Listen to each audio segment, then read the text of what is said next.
各位老师、各位同学，晚上好！欢迎大家参加厦门大学哲学系南墙哲学论坛第328期讲座“解决新生问题：世界大脑关系”。我是本次讲座的主持人徐家伟。首先，请允许我向大家简单介绍一下今晚的主讲嘉宾和评议嘉宾。我们的主讲嘉宾是加拿大渥太华大学心理健康研究所心智脑影像神经伦理学组主任 Northoff 教授。他是自我研究领域的国际知名专家，他曾被评选为加拿大皇家学会会士、加拿大首席研究员、中国第8批千人计划高层次外国专家。他同时具有精神病学和哲学的博士学位。他与他的团队长期从事有关意识和自我的跨学科研究。Northoff 教授的学术贡献包括发现了自我的神经关联物、大脑皮质中线结构，以及提出了非还原性神经哲学等。今晚他将给我们讲他在2018年出版的一本神经哲学著作《The Spontaneous Brain》中的一些重要的观点以及内容。今晚我们的评议嘉宾是厦门大学哲学系系主任、长江学者特聘教授朱金教授。今天我们很荣幸邀请到2位专家为我们分享他们对新生问题这一哲学核心问题的见解和思考，相信这将是一场极具启发和价值的交流。Okay, now for the first section, 2 talks from Professor Northoff. One is world-brain problem versus mind-body problem, and the other one is consciousness, a spatial-temporal view. Let's please welcome Professor Northoff. Okay, good. Thank you very much for the invitation and also the introduction, and thank you also to the Dean of your faculty of hosting this. And I'm very happy to be back in China, also only virtually. Before the COVID, I was usually 2 or 3 times in China, and I hope that I can come back in fall in person. And I really miss your country, the people and the culture. So I want to tell you a little bit about the mind-body relationship. And you see there's a little strange topic, world-brain problem. And what do I do? And I want to do basically in these talks, and then thank you for giving me the opportunity to lay this out in 2 talks. First, I want to give you a little bit about the conceptual ontological background. That's the first talk about.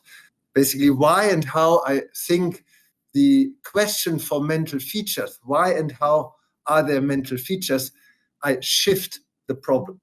So I do not provide you an answer to the mind-brain problem, but I question its presupposition. So that leads me to dissolve and replace it by a more, as I say, empirically plausible problem, the world-brain problem. So if you want to say for philosophers and those of you who are very versed in the Western history of philosophy, it's a very Kantian transcendental approach that I go back to the presuppositions and say maybe the presuppositions of the mind-body problem themselves are not plausible. So that's the basic background, and I will lay out in the first talk that shift. Why and how do I question the presupposition and the shift to the world-body problem? So I will focus on theoretical and ontological issues. And that then in the second part, I will provide some empirical and phenomenological evidence for what on earth do I mean by world-brain relationship. So I will provide more substance in the second part of the talk, phenomenological and empirical support for the world-brain relationship. Next slide, please. No, just the previous slide. So first is formulating the problem. So what exactly is the problem? Next slide. So the main problem is really, next push. You can really say, for me, the main problem in the current mind-body problem is really the contingency problem. There is no necessary connection between brain and consciousness. There's no necessary connection between brain/body. So we are lacking the necessary connection because that's what you want. Yeah, for instance, there's a necessary connection between the chemical of water, H2O, and its state, fluid state. In your part of the world, here the state of water is more ice. Yeah, but there's a necessary connection between H2O, the chemical formula, and the fluid or the ice. And we're lacking that necessary connection. And I think Thomas Nagel, in his 2002 book, it appears that it's not a book, it's a very nice paper, Conceiving the Mind-Body Problem. It appears at first blush that we have a clear and distinct grasp on both phenomenological consciousness and physical brain processes to see that there can be no necessary connection. So and this is of course reformulated as a hard problem by David Chalmers with a lot of flair. Yeah, but that's basically, and that of course goes back already to Leibniz. Yeah. So that's basically how can we achieve this necessary, in a conceptual sense, necessary connection. And important, as you already know from Kripke and also Nagel, that necessary connection can be a priori, that's a traditional sense, a Kantian sense, but it can also be a posteriori from Kripke. And you see, I will opt for the latter one. Next one, please. Yeah, so here basically it's the same thing.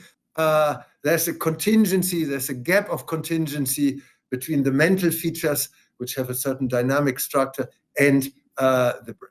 Yeah, so this basically, this gap of contingency, that's what I'm trying to address. And that's what I see as the key problem in the current discussion about the mind-body relationship. Next one, please.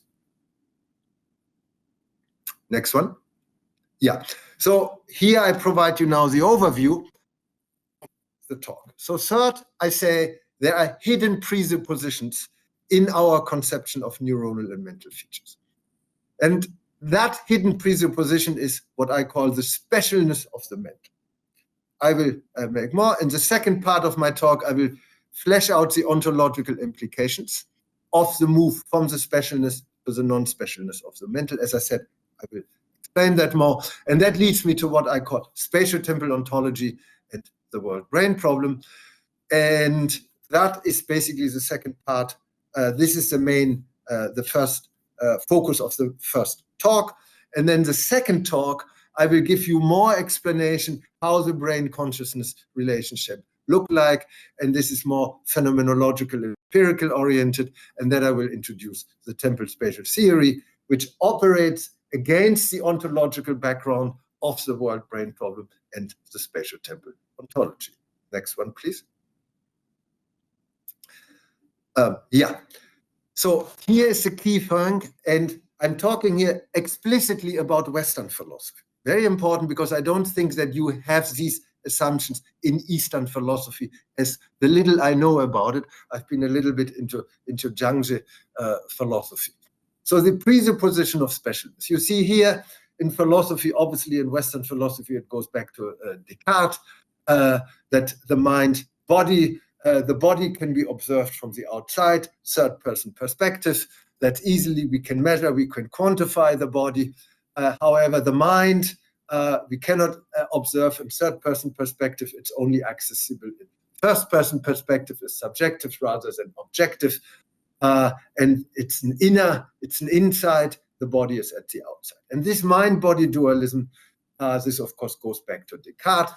And I claim that is really very much also in current philosophy present and in current neuroscience. How? Because Descartes considered the mind as special, and we still consider the mental features as special.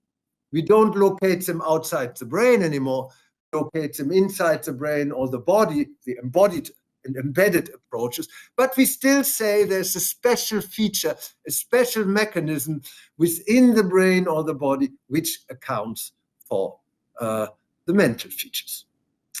So there we are. The specialness is carried over from mind outside the body to the mind within the brain and body in current research. And it is both in philosophy of mind and neuroscience. Next slide, please. So, and that basically leads sort of to dualism. Yeah, so here it's a little bit more refined, more in the current tradition. So as you know, in philosophy, we have the distinction between reflective phenomenal consciousness, psychology, philosophy, net block, access versus phenomenal consciousness. And then in neuroscience, you see we have different kinds of neuroscientific theories of consciousness, global neuronal workspace, recurrent processing, higher order thought theories. These are more the reflective consciousness or the access consciousness, IIT, integrated information theory, or the embodied or the approaches. They're more on the phenomenal side. But you see still these theories still assume that there's a specific feature, a specific neuronal mechanism in the brain which accounts for consciousness. And that special mechanism is distinct from all other mechanisms. Yeah, that can reach, so for instance, integration of information, that's only for conscious states in the neuronal brain, but not for unconscious states. So the divide between mind and body is sort of carried over into neuronal mechanism relevant for consciousness and neuronal mechanism not relevant for consciousness. Yeah, and of course in psychology is the distinction between conscious and unconscious, and that you assume a specific mechanism for consciousness. Yeah, so you see that, and so there's a divide. The dualism, the conceptual dualism of Descartes is really carried over into an empirical or phenomenological dualism in current philosophy and neuroscience. So the only thing here, you see the predictive coding approach sort of, it's on both ends, but it's really unclear how it links. So that's why I said that's what I call the argument of specialness, or the presupposition of specialness in the current debate about mental features.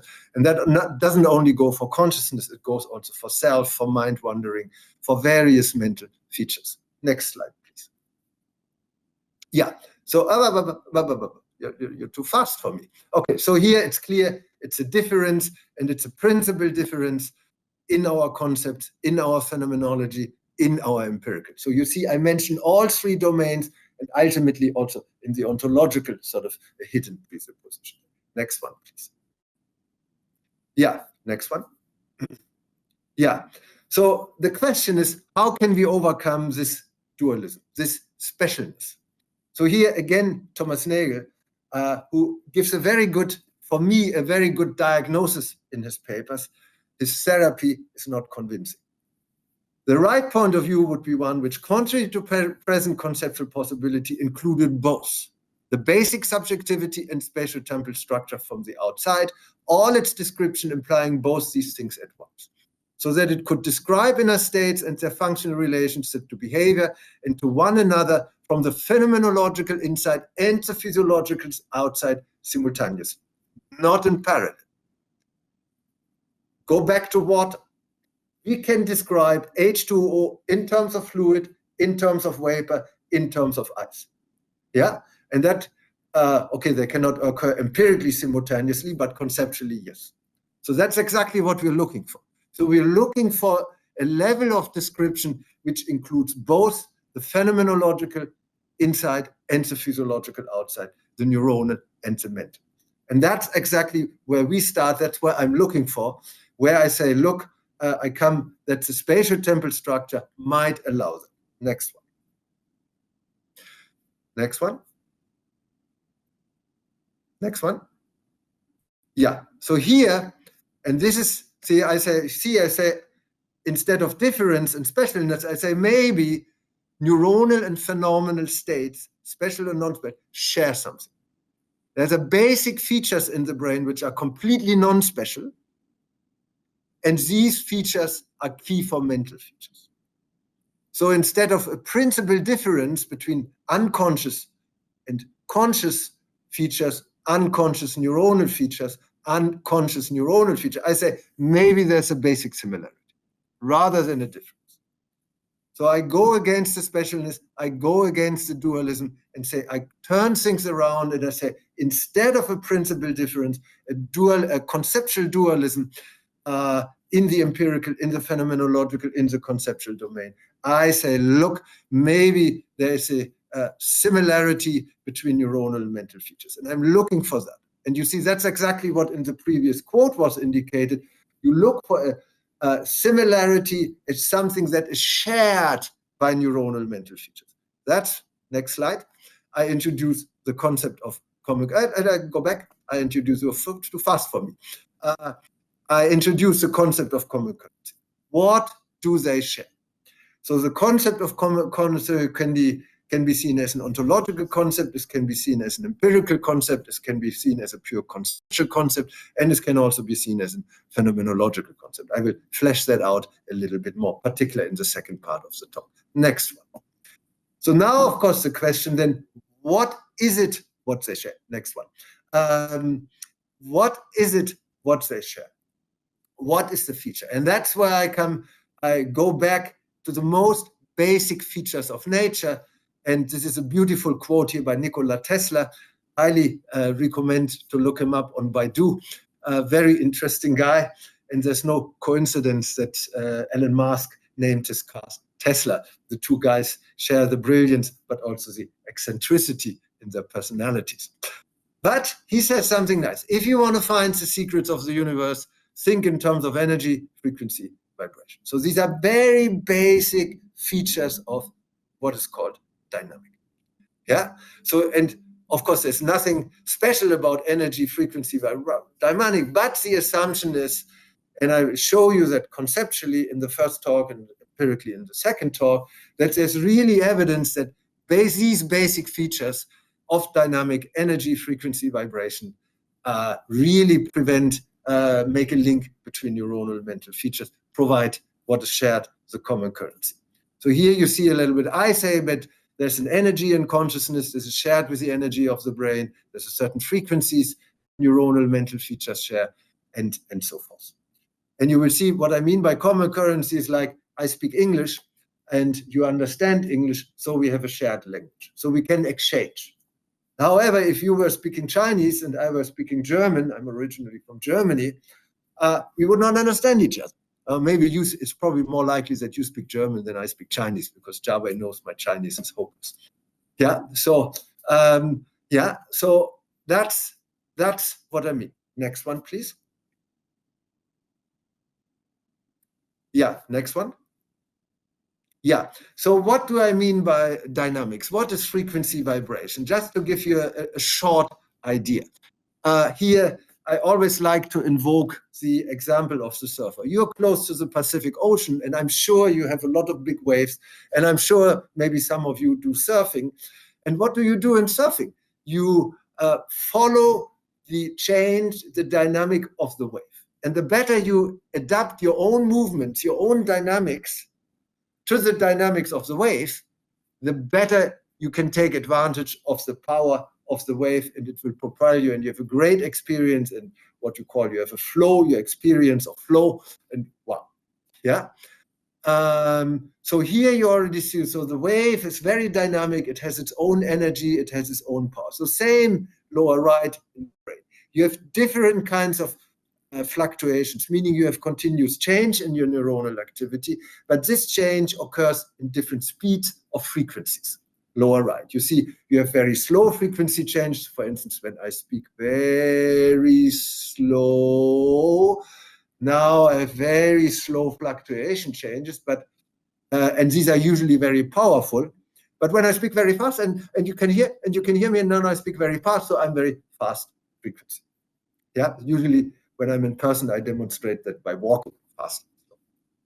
This is, of course, impossible in Zoom or other media. So, so that's basically, and these waves, I bring out a book in May for broader audience, neurowaves. These waves are key. So, and for instance here, and you will see later what I call alignment, through its own waves, the brain adapts to the waves in the environment. For instance, here's a surfer. The surfer adapts his own movement, continuous movement changes, movement dynamic, balancing on the surfboard according to the dynamic of the wave. Yeah, when you dance, typical example, you dance, you follow the rhythm of the music, and you tap with your finger or your feet on the ground, and you follow the rhythm of the music.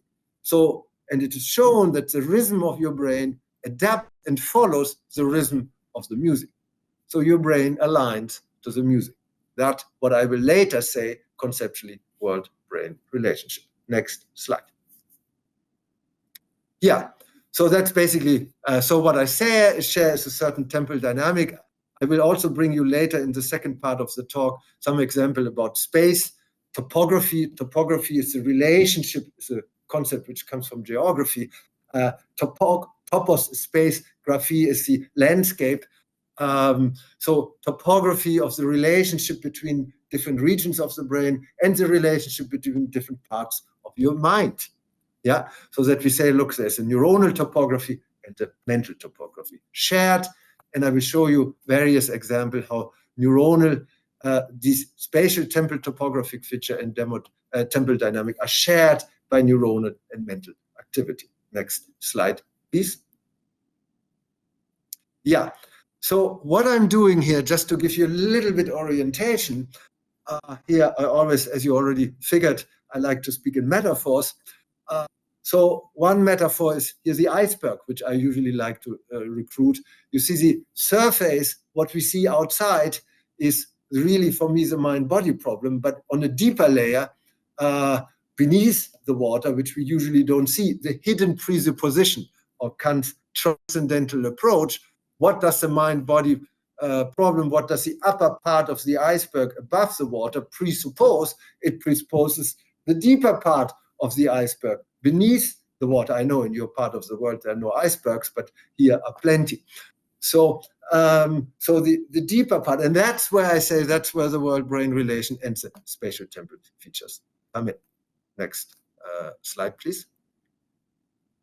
Yeah, so now I provided you a little bit with the conceptual background framing, the move from difference to similarity between neuronal mental features, from a special ontological status to common currency, yeah, and a deeper layer, and I say spatial temporal features.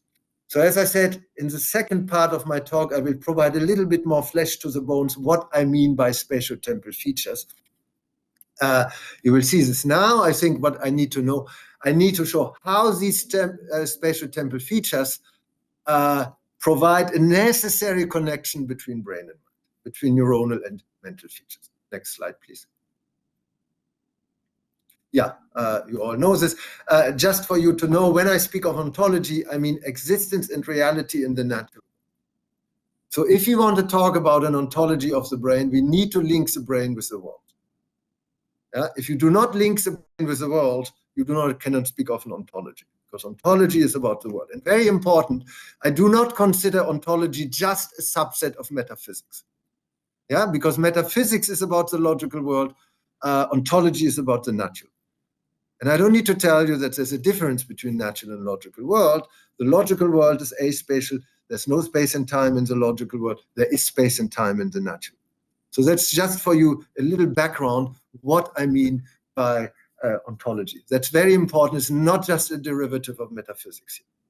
Yeah. So existence and reality in the natural world.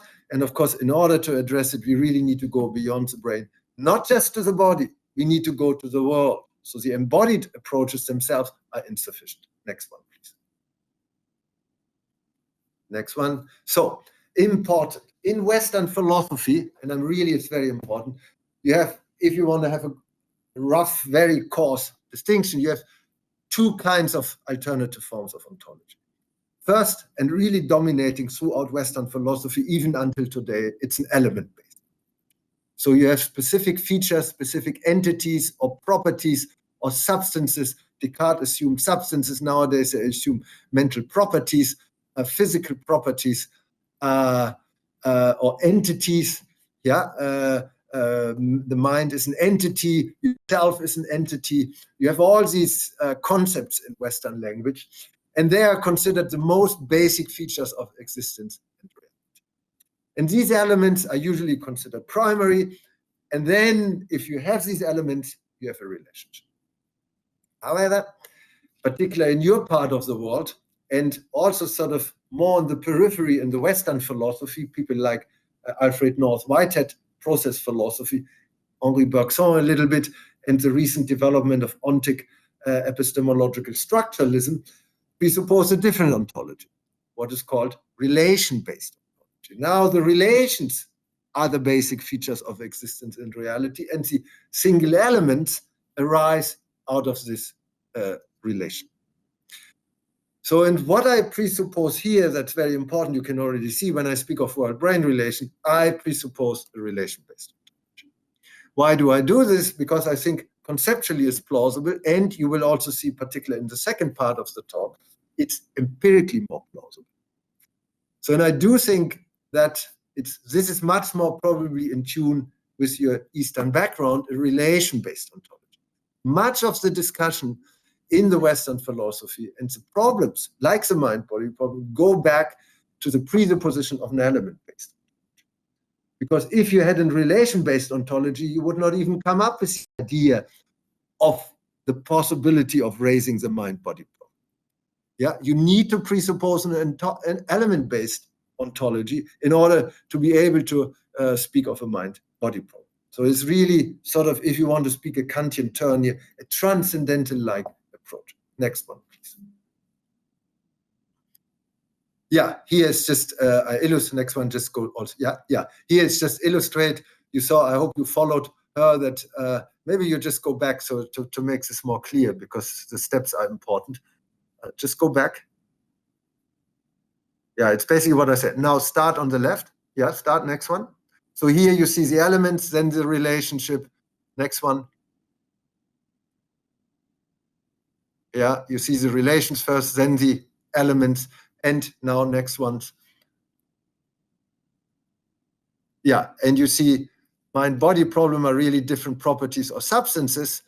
And then we say here on the right one in the relation base, you see mind and body are just different elements. They're results of underlying processes with relation and structure. And that's where I'm operating. So I'm on the right, and that's what I presuppose is the structure, and of course it's a spatial-temporal structure. And I look for spatial-temporal relation, a relationship between different time points in my waves, in the neural wave, in the waves. Yeah, time point in space, how are two different regions related to each other, topography. Yeah, so that's exactly, these relations can be described by topography and dynamic/spatial-temporal relation. That's why I don't flesh that out here, of what I call spatial-temporal ontology. This is all, you can all find this in chapters 9 to 11. Next one. Yeah, so that is now basically which ontology holds and is what, for me, I'm a neurophilosopher, a non-reductive neurophilosopher. Which one is empirically plausible? So which one is in accordance with the empirical data and also conceptually plausible? Next one. Yeah, here's the old contingency problem. You already see this. Next one. So, and that's why I say it's really the end. And so, oh no, maybe you can go back, because this is an important step here. So here you see in the upper, you have two different elements. Upper left, you have the brain. Upper right, you have consciousness. There's the contingent connection. And that's ultimately, of course, is based on the element-based ontology. So now what do the element-based people do now? Now, okay, we have a mental features like consciousness, and we have also an entity or element-based ontology. Next one. Okay, so we assume that there's a mind, and mind can provide a necessary a priori connection to consciousness, but nothing is for free. It comes with the problem, the mind-body problem. So here you see, I go backwards into the presuppositions of the mind-body problem, and they want to establish a necessary a priori connection. They can only find this if they assume an entity called mind, and that is related to consciousness, necessary a priori. However, it comes with a price, because then the mind shows a contingent connection with the brain and body. That's, for me, how the mind-body problem is generated. Next one. So, next one. Yeah. So now, how does that flesh out in a relation-based ontology? So this is where I speak of world-brain relation.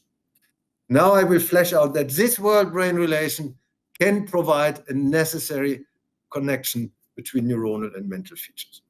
And very important, here again, Thomas Nagel in the 1212 books, The Cosmos, which was heavily criticized in the Western philosophy, he said, and I think it's very good, the aim would be to offer a plausible picture how we fit into the world. So meaning mental features are part of the world, and they must share certain basic features with the natural. So they are not as special. They don't stand out like a special thing in the natural world.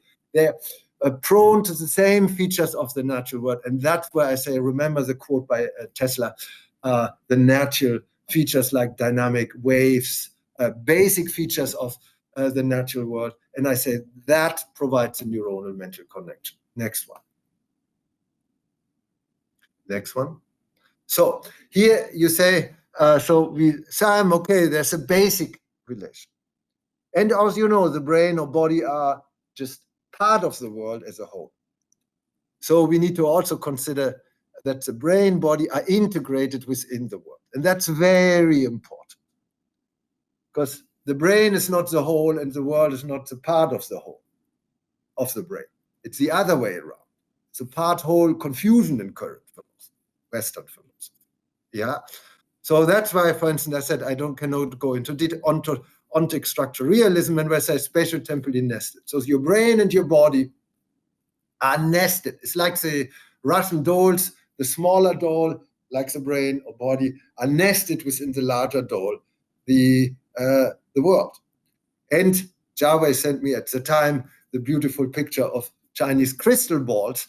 You have these several balls, and the brain and body are just smaller crystal balls within the larger one. Yeah. So that means, as the crystal ball or the Russian dolls, they share something. They share the same shape. And I say, in our case, world and brain share the dynamic, the spatial temporal features. And that is the relation. You will see in the second part of my talk, this world-brain relationship is really spatial temporal. You can really describe in a dynamics term. And these dynamic terms are key for consciousness. As I said, I will show that in the relation in the second. Now you say, Northoff, why do you speak of world-brain relation rather than brain-world relation? I will come back to that in later slides.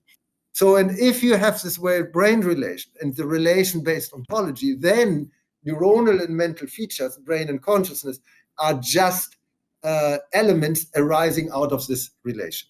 Next one. And this relation provides the necessary connection. And I say that's, like Kriepke, a necessary a posteriori. Yeah, because as I said, larger spatial temporal scales of the brain, of the world, entail smaller spatial temporal scales like neuronal and mental features. That's a necessary, and I say a posteriori connection, because we need to empirically find it out. We cannot postulate it based on a priori conceptual issues. It's like with water and the fluid and the vapor and the ice. We need to find that out, that these three different states, ice, water, ice, fluid, vapor, are necessarily connected with the chemical formula of H2O. Yeah, the H2O itself, you cannot see it on a conceptual level, but there's a necessity. So I like to speak of an empirical necessity. I know this is counterintuitive to the original meaning of the terms, but I think it's very important. Kriepke really went to the limits here, and I said that's exactly where we need to go. So that's a necessary a posteriori connection. Next one. And now and then of course, then the relationship between brain and mind is ultimately a relationship between world and brain. That's why I speak of a world-brain problem. Next one. Next one. So here it's a very long quote, but nevertheless I want to read it because I think it's really against Thomas Nagel. He fleshes out the diagnostic, the diagnosis of the problem, but he doesn't really provide an answer. That's why I said that's where my spatial temporal stuff comes in. Okay, here. But to reach this conclusion, we must see that the behavior of H2O provides a true and complete account with nothing left, an approximate entailment of the features that are consequently essential to water, and that this account is in fact true of the water around us. It is this upward entailment that the chemical formula of H2O implies these three different states. It is this upward entailment that is so difficult to imagine in the case of the corresponding psychophysical hypothesis. That is a nub of the mind, sorry, not boy, body problem. We understand the entailment of the liquidity of water by the behavior of molecules through geometry, or more simple, micro-macro or part-whole relation. Something analogous is true of every physical reduction, even though the spatial-temporal framework can be very complicated and hard to grasp intuitively. But nothing like this will help us with the mind-body case. This is where I disagree, because we are not dealing here merely with larger and smaller grids. We are dealing with a gap of totally different kind between the objective spatial-temporal order of the physical world and the subjective phenomenological order of experience. And here it seems clear that in advance, no amount of physical information about the spatial-temporal order will entail anything of a subjective phenomenological. So here you see, now you see why Northoff, why you presuppose based on your space-time stuff, spatial-temporal relation, necessary connection. That goes against Nagel, and I say, the problem is that he considers the space-time only in an objective sense. Yeah, so there's a deeper layer of space-time, and you see this, the brain itself creates its own inner space and time. So here you see, again, I recruit some Kantian terms, inner outer space and time, and associate them with negative. Next one, next one, next one. Yeah, so how do I imagine that? So here I said, look, the brain creates its own inner timescales. You can see this in what is called the resting state or spontaneous activity. It is its own inner time. And your and my time, inner timescales are somewhat overlapping, but they're not exactly the same. So because they're shaped by our different cultural, environmental context. I will come back to that later, the timescales of the brain itself. And these timescales are obviously have a certain range, but obviously they're much shorter than, for instance, the timescale. The range of the brain's timescales are much less than the range of the timescales in the world. For instance, ultrasonic waves, human brains cannot perceive, but bats. Remember, what is it like to be a bat? Thomas Nagel, 1974. Then the other thing is seismic earth waves. They're way too slow for us. We cannot perceive them because we don't have the timescales of the seismic earth waves in our brain. Meaning our timescales are nested within the timescales, like the Russian dolls or the Chinese crystal ball. That's why I like to speak of spatial temporal nestedness here on the right. So there's an embedding, there's a spatial temporal relation between the brain and the world. And it is important, the brain is just, or the body are just smaller Russian dolls or smaller Chinese crystal balls embedded and integrated within the much larger Chinese crystal ball or Russian doll of the world. Yeah, next one. Yeah, and the idea is that this world-brain relation, spatial-temporal relation, relation-based ontology is key for consciousness.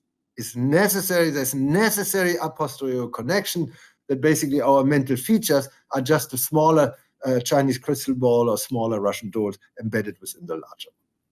And that you will see later in the second talk, I call temporal spatial alignment. And you will see, I give very concrete example. Just now consider the surfer. The surfer has this feeling of flow, groove, oh wow, the surfing is really great today, because she or he adapts her or his own movement dynamic to the dynamic of the wave. So basically the surfer becomes part of the wave.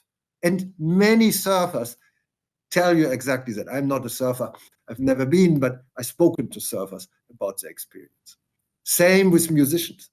They say when they're really in a good state, they become part of the piece and the piece plays itself through them.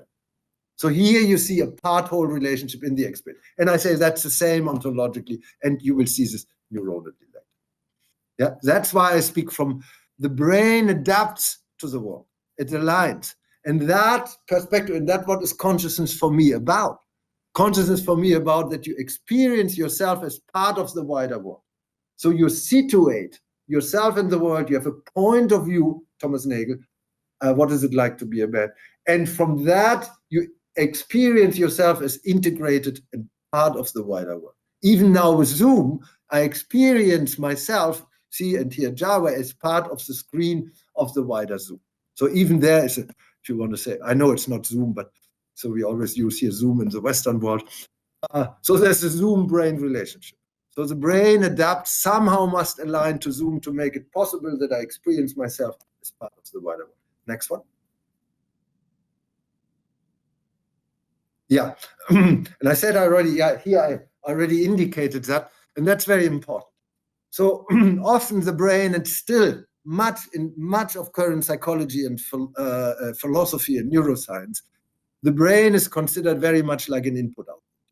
The cognitive approach is just a continuation of behaviorism. In the basic structure, it's the same, because the brain itself has everything. The neuronal activity is supposed to be sufficiently determined by the external input. The brain itself has no impact. Yeah, it's just how the brain processes the input, but the brain doesn't add something. That's often the view in current cognitive neuroscience. Instead of the behavioristic input-output, they sandwich the cognition in between different cognitive functions. However, it is clear now that these different cognitive functions, like attention or working memory, do not account for mental features like consciousness. Yeah, of course, Graziano with the attention schema theory might contradict here, but there's a lot of literature that really show that the psychological neuronal correlates of attention, working memory are not the same as consciousness. That's now clear. 10, 15 years ago, it wasn't clear. Now it is. And I'm not wondering. Yeah, because phenomenological features, subjective experience, you see, I'm a phenomenologist, my starting point was with Husserl and Merleau-Ponty,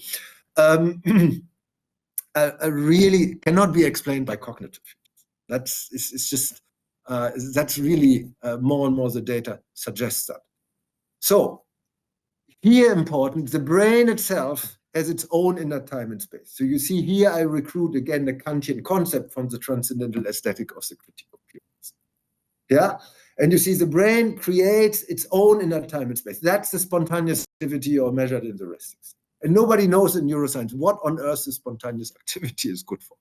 Because many focus on the task-evoked activity, neglects it. So this is what I try to indicate. And this spontaneous activity of the brain has its own inner spatial temporal structure. That's really the inner time and space Kant mentioned. And that's a topography and dynamic, and you will see in the second part of the talk. And that integrates within the much larger time scales of the world. That's what I try to indicate here. Yeah, so brain, time, and space are nested, contained, like a smaller Russian doll, within the much larger space-time ranges of the world. Yeah, that's why I speak of world-brain relation, because it is clear that the smaller time scales are integrated within the larger one. So conceptually, you need to speak. This is a part-whole relationship. If you want to conceptually characterize, it's a world-brain relationship. Next one. Yeah. Finally, I show the pictures. I know I should have showed them earlier. The beautiful shiny crystal ball Jaweh, that's due to you, and the Russian dolls on the left. Thank you. Next one. Yeah, so here, yeah, just put the whole thing on. Yeah, so this is a key feature because in the Western world, and it's really funny, when I give this talk about world-brain relationship, basically 100% they come to me and later said, how about the brain-world relationship? So they simply don't get the difference. And that's a key thing. I remember I was once in Japan, 200 or 300 people, and one person was a Western person, came and asked me and later spoke about the brain-world relationship. Why? Because that's really a matter of your epistemological setup. So what is important, the world-brain relationship is a part-whole relationship. It's a merological relationship. Yeah, the brain-body is a part of the whole, the world. Yeah, and I will show you in the next talk, there are various mechanisms, temporal spatial alignment, how the brain aligns and adapts to the world. So conceptually, it's a world-brain relationship. And that's what I say, that's the ontological level, and that's key for consciousness. That's what I call world-brain problem. Now, when you say, look, the brain also shapes the environment, of course, you're right. Yeah, now I'm giving it, I'm shaping the environment, but that's a brain-world relationship. That's a very anthropocentric view also. Yeah, and that's, I say, it's primarily epistemological. And of course, then, and That's about knowledge. Yeah, in order to obtain knowledge of the world, of course, we need to have a brain-world or brain-body relationship. Yeah, but that is based on an underlying world-brain relation, because without being integrated within the world, we couldn't acquire any knowledge at all. So for me, the mind-body problem is at best an epistemological problem, but not an ontological, let alone metaphysical problem. I think that's really a confusion. Yeah, and ultimately, if you want to explain this mereologically, it's a confusion between part and whole, because the part does not determine the whole. It can shape the whole, but it cannot determine. What ontologically determines the part is the whole. So you need to go back to the world-brain relationship. And that, I said, that relationship is spatio-temporal. Next one. Yeah, so here, come to the end of the first talk. How can this person who was the conflict is from the New Yorker? I really like this. It's very funny. Trust me, I felt the same this morning at 4 a.m. when I had to get up. Yeah, so to make it to the institute and give this talk. So going beyond the brain, we need to look beyond the brain and beyond our own anthropocentric perspectives. Going to the world brain problem. So for me, I indicate this is in the last part of the book. The spontaneous brain is a Copernican revolution, the pre- and post-Copernican anthropocentric view. So this is really, we are part of the world, and that really addresses and explains why and how mental features come about. And that's why I say, remember, I try to, it's a very abbreviated argument with the necessity, but you see in chapter 10 of the book, a much more fleshed out argument for the necessity. That chapter cost me a lot of work, but I think it's a key problem really to address this. So necessity arguments, the necessary connection of brain and consciousness. Next one. Yeah, clear. Yeah, if you want to say so, I'm come here very close. Can the world-brain problem replace the mind-body problem? Yes, if against the background of a relation-based ontology. Of course, if you presuppose an entity or element-based ontology, of you say Northoff, you say is nonsense. Yeah, you see how your ontological presupposition shapes the questions you can or you cannot raise. It's very important. My problem with philosophy of mind in the Western world, they don't go back to the presuppositions. That's key, because that's where the possible problems are set up. What we can discuss and what not. The kind of possible question or impossible question. Yeah, very important. Next one. Yeah, again, next one. I think it's I already had that clear. Yeah, and that basically a main message of this first talk, where I say we can replace the mind-body problem by, for me, the more ontologically plausible, and I will also say phenomenologically, conceptually, and also empirically more plausible world-brain problem through a spatio-temporal ontology or relation-based ontology. So this is fleshed out, particularly all the philosophical details. You see this in chapter 9 to 11 of the spontaneous brain, which I think Java can probably say, I think also will be translated into Chinese soon. I think it will come out. She can say that.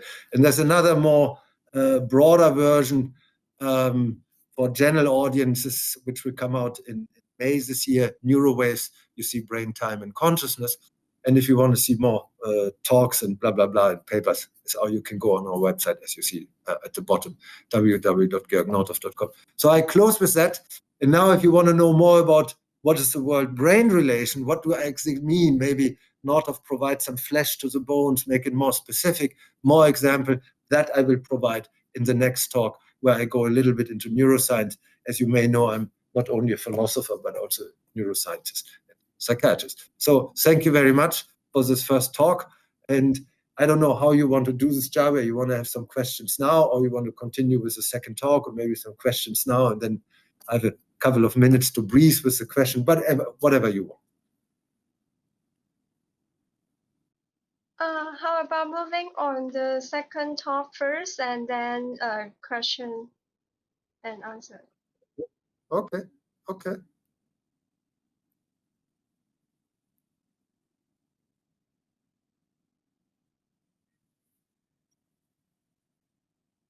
Can you see the new one? Yeah, perfect. Okay. Bingo. Perfect. Yeah, perfect. Yeah. So now, big stretch. So you say, Northoff, what on earth is the world-brain relationship? Nobody knows, and including me. And how is that related to consciousness?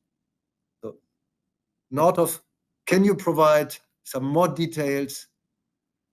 Conceptually, as I said, I provided some of that in the previous talk, the necessary a posteriori connection, the full argument, chapter 10 in the book, because it's really very extensive argument. It was a quite complicated argument, you would see. Now what I want to do now, I provide some more phenomenological / experiential evidence and neuronal evidence for the world-brain relationship and its relationship. So we form, and the key question again, which really drives me, you see in the lower part. How can such gray pulp be gruesome? So this is Schopenhauer. Schopenhauer spoke of the brain as a gray pulpy device. I added the gruesome. Gray pulpy, Arthur Schopenhauer, philosopher, 19th century from Germany. You see, I'm a German, so I have all this German background, can't avoid it. Yield consciousness and other mental features. So how, and this is really already the question, how does neuronal activity transform into mental activity? That's for me the key question. That's a question, it's not raised like that in current philosophy of mind. Yeah, because that already presupposes a certain stance. And that's for me the key.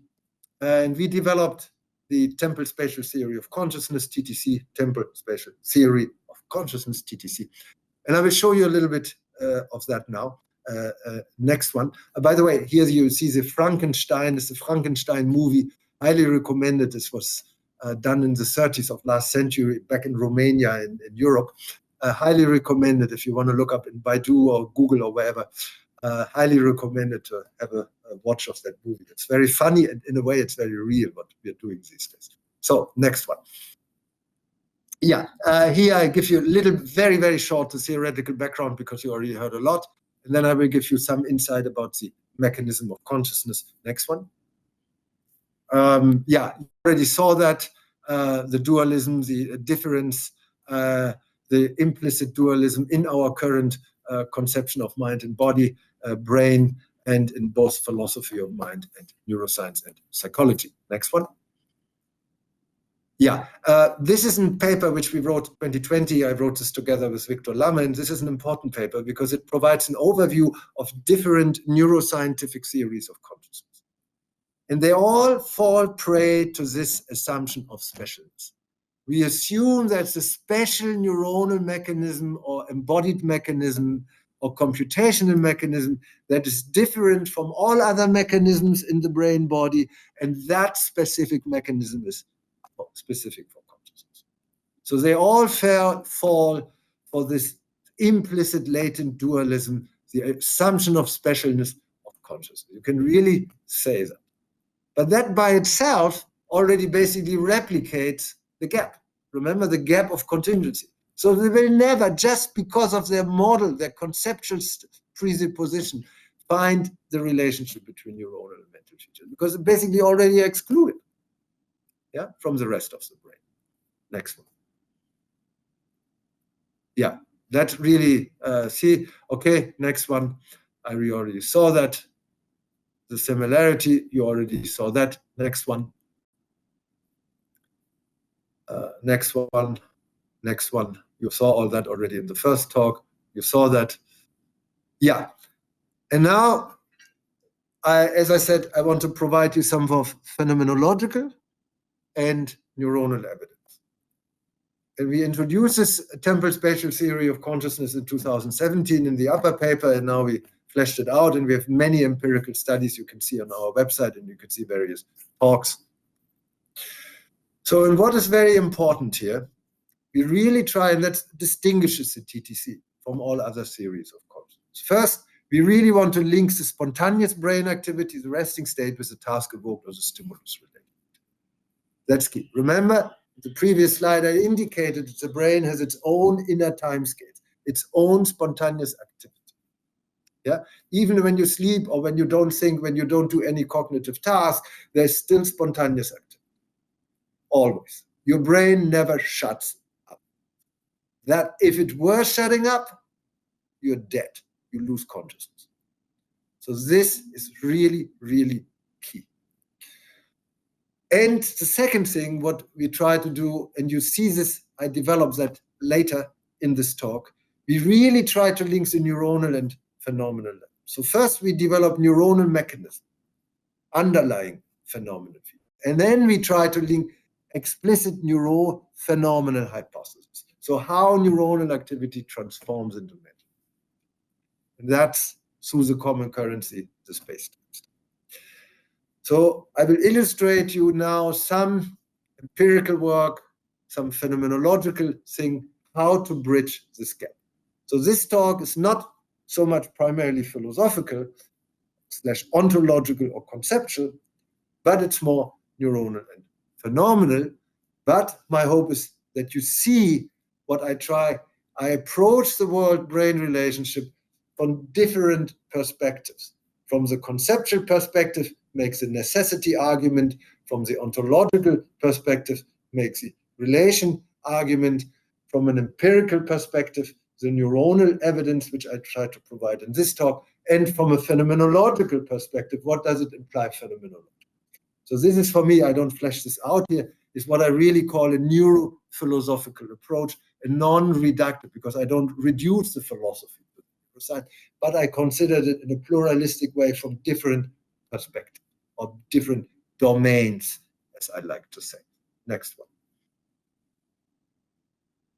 Yeah, for some of you, I don't want to spoil your Friday evening with too much empirical detail, which is rather difficult because I assume most of you are philosophers.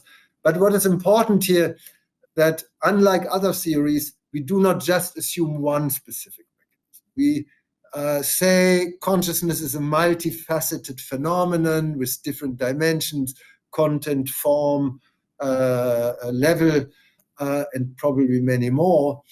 And that's why we have also different mechanisms. So it's not just one mechanism like information integration in the IIT, or one mechanism like access to the global neuronal workspace in the global neuronal workspace, and so forth. So it's different layers. I like to use the concept of layers, and you will see it becomes really relevant. Layers of mechanism. And my hope is that, let's say, in 20 years, some clever people come up to Northoff, your 4 mechanisms, and we have distinct 4 mechanisms are not sufficient. You need 20 mechanisms, or you subdivide the mechanism. That's science. You slice it up. It's normal. So we assume 4 main mechanisms. We call them temporal spatial nestedness, temporal spatial alignment, temporal spatial expansion, temporal globalization. I said I don't go into the details here, but I will focus you particularly on the temporal spatial nestedness and especially on temporal spatial alignment, because that's key for understanding the world-brain relationship. Next one. Yeah, next one. Yeah, so I start with the spatial temporal nestedness. You have already been introduced what I mean by nestedness. Remember the Chinese crystal ball and the Russian dolls. I had that same brain nested within the world. You have different time scales.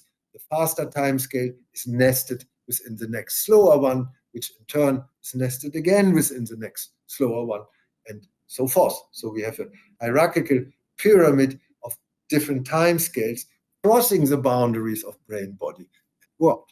Yeah, that's important. I call this ontologically the spatial temporal nestedness. So that's important. And now I say that this kind of nestedness is key for mental features. Next one. Yeah, and I bring you, and as you know, I'm also a psychiatrist, and I try to gather evidence from different kinds of phenomenal states. Yeah, so when you see on our website, it's very confusing because many people say, what are you doing here, Northoff? You do all kinds of stuff, and that's probably true, but ultimately it's just one question, neuromental relationships. And I look for different phenomena. I go into psychiatric disorders, I go into self, I go into consciousness, I go into mind wandering, and all kinds of stuff, because I'm really, I must say, fascinated by all these mental phenomena. And one phenomenon which is a more recent acquisition in our repertoire is meditation. And meditation, of course, you have a long tradition of that. in your part of the world.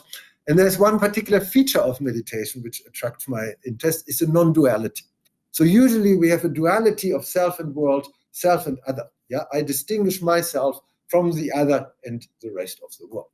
However, you have an extreme state, particular proficient meditators, you experience a non-duality. So there's suddenly no difference anymore between you and the world. They feel completely aligned, you feel completely nested and integrated within the world. That's what these people describe, the very elaborate description. And I was last year in fall, I was in India, and you know, India has a similarly long tradition of meditation as you, and you again see a lot of non-duality. And it's clear it's a very proficient state.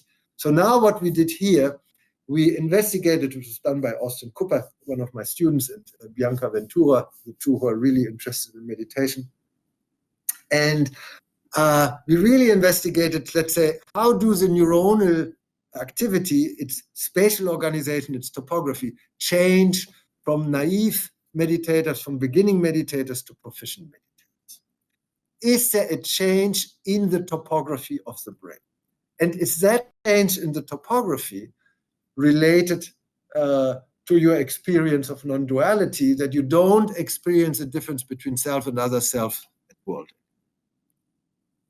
Next one. So, and we developed what we call the topographic reorganization model of meditation. So what you see in meditation, I just give you, for the more experts among you, what you see, you have different networks. You all know that. And two key networks are, for instance, the default mode network. It's mainly in the middle of the brain, called DMN. And then also there's a network here more on the outer surface of the brain, what is called the control executive network, /CN.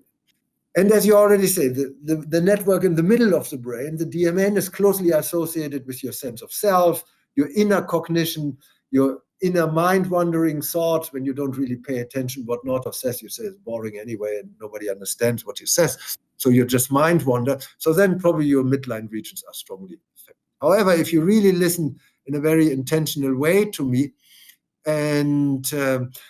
or you act certain goals, then your network at the outer surface is CN, a control executive network, is more recruited. So it's basically these two networks can be seen as sort of mediating, has been shown in different studies, the mediating between the balance of your experience of self and others. So, and usually in the non-meditator, they stand in a negative relationship. So if the DMN, yourself, is stronger, your CN and your direction to the world is weaker. So you have, very interestingly, in the topography of your brain, sort of seemingly built in this self-other dichotomy through a negative relationship. If one becomes stronger, the other one becomes weaker. And that's a reciprocal modulation. And that makes sense. That's our daily experience. If I focus more internally, I'm less connected to the world. But if I more pay attention to the talk, what Northoff says here, then I'm less focused on my internal thought. So that reciprocal balance makes very much sense. However, and that's basically a self-world dualism. However, in the proficient meditators, and that's a very robust finding, you can see this in the paper Cooper et al. 2022, it comes out, I think, this year officially, but it's already in press. You can really see that this negative relationship doesn't hold anymore. You see this on the right, that these two networks are highly synchronized with each other and no longer negative. So they're in a positive relationship because they're completely synchronized in the proficient meditators. And we assume that this sort of, now you have a non-dual organization in your brain topography. Yeah. So your brain doesn't make a difference anymore between inside and outside, between DMN and CN, because they're both synchronized. If the one is activated, the other one is activated too. So there's no longer a negative relationship. One becomes stronger, the other weaker. No, they're always the same. Yeah. And you see the same with the sensory regions of the brain. The sensory regions are highly synchronized with all other regions. So the brain of the proficient meditator doesn't make a difference anymore whether the input comes from internal, from inside the brain, your inner cognition, yourself, or from the output, because they're both synchronized with each other. Yeah. So basically, you revert from a dual topography in your brain to a non-dual topography. That's the idea. That's why we speak of the paper is called Topographic Reorganization Model of Meditation, TROM. Next one. Yeah, here it's basically the same thing. Also, your dynamic range, your time scales, lower part of this figure become much larger. So your whole dynamic and your topography really changes in the proficient meditator. That's probably why it takes so long to become a proficient meditator, because you need to change your basic topography, your basic organization of the relationship. And that I assume, so you have a next one. So you have a non-dual, next one. Okay, that's also very interesting here, important. So then we also investigated, that was done by Bianca Ventura, the second author, she's from Italy, studies with me here in Ottawa. So there's also what we, based on empirical data, sort of a 3-layer model of self. So you have a bodily self, inner body self, interoceptive self, you see on the left, the exoceptive self, and the mental self. And these they have different regions. This is a paper which I did with Pengming Kin 2020. You see this on our website. It's a 3-layer model of self. You have an inner body, outer body, and mental self. And these are different regions. And then we invest, and usually the regions of the mental self are activated the strongest. These are mainly the cortical midline, the default mode network regions. Exoceptive self is more the temporal parietal junction. Interoceptive self is more the insula and thalamus for the experts among you. However, now we investigated the activity of these regions in the proficient meditators. And what do we find? We finally find that the regions of the DMN, of the mental self, are much less activated, and the interoceptive regions down there, the exoceptive region connecting to the external environment, are much more activated. So even in your layer, so you have a shift from your mental self to the more exoceptive self, connecting your inner sense of self to the outer. Again, you have that brain much better in its topography of the self, much better synchronizes, aligns with the environmental context. And I think it's a beautiful figure. And you see the lower part, you see an implicit dual awareness. It's sort of, we have it, but it's usually overshadowed by the self-other duality.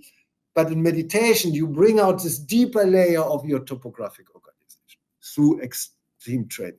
That's why we speak of explicit non-dual. I think I love this figure. Next one. Next one. Yeah. Then you have, of course, an experience of duality and experience of non-duality. So that's what we assume. And here you see, remember, I introduced the concept of concurrency. So here, this is for me an example. You have a non-dual topography in your brain, and you have an experience of non-duality on the phenomenological side. So here, the non-dual organic topography is shared in your mental experience, because it's no longer self-other dichotomy, and in your brain, because it's no longer DMN sensory, DMN CEN dichotomy. Yeah, so it's a non-dual topography in your brain and in your experience. That's why I also speak of a mental topography. How's the structure of your mental states? Yeah, that's of course phenomenology. Yeah, and proficient meditator, I interviewed a lot of them. It's a fascinating experience, also for me, to interview these people and ask them about their experience. It's really fascinating. Yeah. So there you see, it's an example of a common currency between neuronal and phenomenological features, and that's here the non-duality in the topography. And important, I introduced it under the nestedness, because your self-other duality is nested within a deeper layer of your brain's organization and mental organization of a non-duality. And we often forget that. In the Western philosophy, this deeper layer is completely forgotten. They have real problems of grasping. Next one. Yeah, next one. Yeah, so now, so that was an example of nestedness, of how the duality is nested within a deeper layer, non-duality. Yeah, so that's for me an example of spatial nestedness, and I showed the example of meditation. So now I show you the second mechanism, and that's key alignment, because that alignment is really key to understanding what I mean by world-brain relationship. And now I want to provide, I provided some conceptual ontological support for the concept of world-brain relationship. Now I want to provide some phenomenological, neuronal/empirical evidence. Next one. So how do we align? So remember what I mean by alignment. You hear music and you unconsciously, completely autopilot, you tap to the rhythm of the music. Yeah. And you might even follow now when I do this. I know you can't hear the clapping. Of course, you can hear the clapping. And you probably, I assume that your brain synchronizes. Your brain will also synchronize with the rhythm of my speech. If I speak very slowly, your brain will try to synchronize with that, if you listen to me, of course. If you're somewhere else with your thoughts, then of course you will not. Same thing. So there's a lot of, and we can measure that synchronization. That's what I mean by alignment. So, and you already see, I pointed out one key element of alignment. It's timescales. If I do faster or slow, your brain will try to follow. If your brain has the proper timescales. If your brain does not have this fast timescale of this crazy German philosopher, your brain will not be able to follow. Very important. I will later present an example of mismatch of timescales. So, timescales are key for me in what is called input encoding. How the brain processes input. Because your brain does not process the hands, it processes the dynamics, the stochastics of this process. That's why we speak of timescales, and there's a lot of evidence from other groups as well as our own group. Here you see one paper of ours, that you have different kinds of timescales in the brain. You can measure them through what is called autocorrelation window. I don't want to go into it. And you have shorter and longer timescales. And interestingly, again, just for detail, there's a topography of the timescales. Sensory regions have shorter timescales, more transmodal regions like the default mode network, longer timescales. This here is the lower one. So now they say, we can raise the question now, are these timescales of the brain's spontaneous activity, it's pure resting state, are relevant for consciousness? Because if we say that's the timescales, create an alignment with your world, / a world-brain relationship or temporal-spatial alignment, and if the timescales are important for consciousness, then we can say, look, alignment is relevant for consciousness. And that's what I want to show you next slide.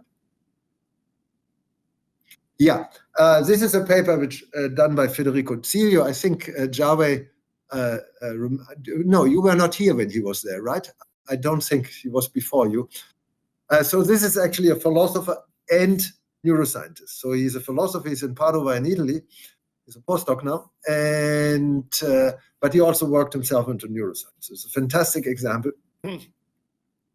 So now basically show, are these timescales of the brain measured by the autocorrelation window, as it is called, ACW, are they relevant for consciousness? So next one. So here he investigated sleep. This was done in EEG.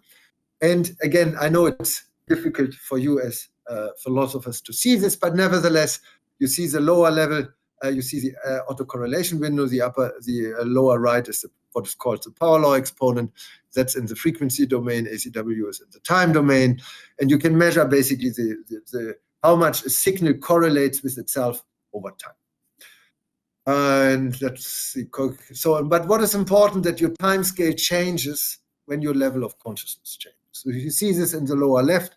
You see this is EEG and sleep. And you see that the time scales change. They become much longer. So you see for an awake, it's relatively low. Then you see lower left. You see in REM 1, you know that you have these different sleep stages, non-REM 1, 2, 3. You see the time scales become longer and longer. Yeah, so you lose the shorter time scales, the more fine-grained scale, and your time scales become longer. And interestingly, in REM and dream, it's sort of intermediate. So you can see that changes in the level or state of consciousness as during different sleep stages go along with different changes in the time scales, which mainly become longer. I will tell you why that is important. Next one. So then we did the same. Then we say maybe it's just related to the specific condition of sleep. So maybe you better want to investigate other states where you lose consciousness. And that, of course, typical state is anesthesia.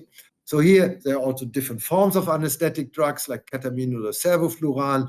And you see again, look to the left, the time scales, the ACW autocorrelation window becomes much longer, particularly in the sevoflurane than in the compared to the awakes. This is again EEG. So again, we see, okay, time scales really change. They become much longer. They lose the shorter time scale. It's like taking out the smaller Russian dolls or taking out the smaller Chinese crystal balls. Yeah. So you have your big Chinese crystal ball and you gradually take out more and more the smaller Chinese crystal balls of this. So it becomes more and more literally empty. Yeah. Next. Yeah.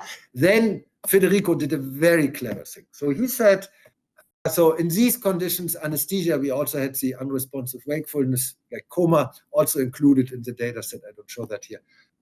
So in all three conditions, a coma, vegetative state, sleep, anesthesia, your time scales become much longer. You take out additional Russian dolls or additional, the smaller Russian crystal balls, one after another. Yeah, and the smaller ones are first, and then the next larger one, and so forth. That's basically what happens when you lose consciousness. At the end, you just have one big crystal ball, but with no other crystal balls anymore. So here he did a very clever thing. He did it as it's a terrible condition. It's what is called a locked-in syndrome. You can't move at all because you lose all your muscles, but you're still fully conscious. In particular in amyotrophic lateral sclerosis, it's a terrible disease. I don't wish that to anybody. Because we had that in the family here. And what he did said, yeah, these guys still have consciousness. So their time scales should be normal, despite the fact that they don't move at all. So that would mean if the time scales are normal, they're really related to consciousness and not the movement, not the output. So conversely spoken, the changes in the time scales in the other conditions, sleep, anesthesia, coma, would mean that's an input. Primary sensory is an input problem. And that's the time scale. That's exactly what we mean. So it's an alignment problem. So and that's exactly what we see here in this locked-in syndrome, that the time scales, the ACW was normal. Yeah, despite being locked in, no movement at all, but fully conscious, the time scales are normal. So that really supports further view. It's not an output thing / motor thing. It's really a consciousness thing. And that conversely means it's an input problem. It's a temporal encoding of the input. Next one. Yeah, here it's a very nice graphic abstract. You see, if you have sensory deficits, the lower one, you have much longer time scales. Your Russian dolls, the smaller ones, or the smaller Russian crystal balls are all taken out. So it's more sparse. And on the motor side, when you have a motor deficit, your time scales remain normal. Next one. Yeah. Okay, that's a good one. Just go back. So too long time scales, what does it mean? So now you want to go to so these are the neuronal mechanisms. So now you say, Northoff, this is all nice and dandy, but how do you link this to experience, to the phenomenological side of things? Because that's the key thing. What is the neuron? So that's a neuronal hypothesis, but what is the neurophenomenal? So, and here I make a first dent into it. If you have too long time scales, what happens? You integrate all the different times. You have too much temporal integration and you don't have segregation. So everything is put into the long. If you have a big, big box or a big trash can, everything can be put in there. If you only have a very small trash can, not much can be put in there. All the bigger stuff remains outside. It's segregated. But if you have a big trash can, everything can be put in there, even your bed, because your trash can is so big, or maybe it's a big box, container box, you can put everything in there. Everything is integrated within the box. Same here in the brain. If you have longer time scales, you can't see the wide of my arms now because of the limited of the camera, everything can be integrated. And everything becomes the same. It's no longer differentiated. World is one big block, and that's what I say is loss of consciousness. Next one. So that's why we say we link these time scales with temporal integration segregation. So this was a paper last year in Trends in Cognitive Sciences. So this doesn't go much about consciousness, but it reflects about the mechanism of these time scales. Next one. So here I try to integrate, what do I mean by temporal segregation integration? That's very short. So if the upper part describes your input, little blue boxes, and they have a certain duration, and they have a certain time point. Now, and then you see from the ACW, the time scales, that's the time scales. If you have sort of medium-long time scales, you integrate, you process the upper left input different from the upper right inputs there, the two smaller ones.